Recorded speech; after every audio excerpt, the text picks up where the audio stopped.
Okay, sekarang kita guna Photofia untuk buat image replacement AI. Katalah kita nak tukar kerbau ni jadi lembu lah kan.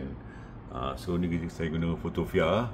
So pergi sini magic replace ni. So kita buat, kita pilih dulu. Alamak silap, sorry. Kita buat kawasan, kita pilih lah kawasan kerbau tu. Okay, buat selection kawasan kerbau. Okay, dah pilih selection. So pergi kat account ni, pergi dekat sini new content ni, tulis cow, tekan replace. So now dia processing lah. So tengok apa dia jadi semudah ABC lah. Ni game changer. Sini nampak kerbau. Cuba kita try buat kerbau jadi lembu, nampak? So cuba kita buat, dia tukar, kita pilih sekali lagi. Kita pilih, kita buat selection dulu kawasan lembu ni kan.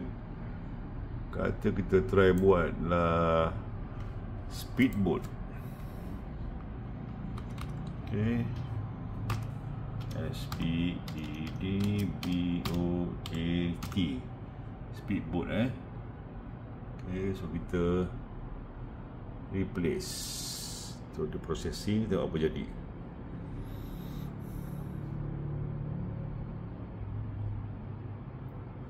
Dah naik macam tu speedboat pula. Tapi kecil lah, kelakar sikit lah. Sebab apa, area dia kecil kan. So ni lah, mungkin salah aku. Kita try naik jet ski lah, naik speedboat pula kan. Jadi macam tu lah, nampak? So tak apa, kita try buat jet ski Kita pilih sekali lagi.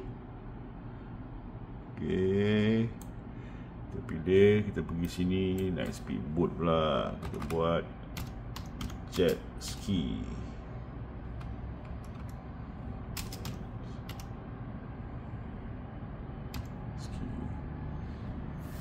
Kita replace. Tengok dia buat apa jet ski.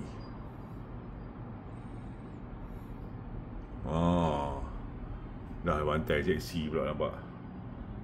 Tapi itulah. Alright. So itulah yang boleh kita buat lah dengan Photofia. Alright. So hati-hati lah, ni kaki lelaki, bukan kaki perempuan ni. So okay, tu guna Photofia lah. Alright.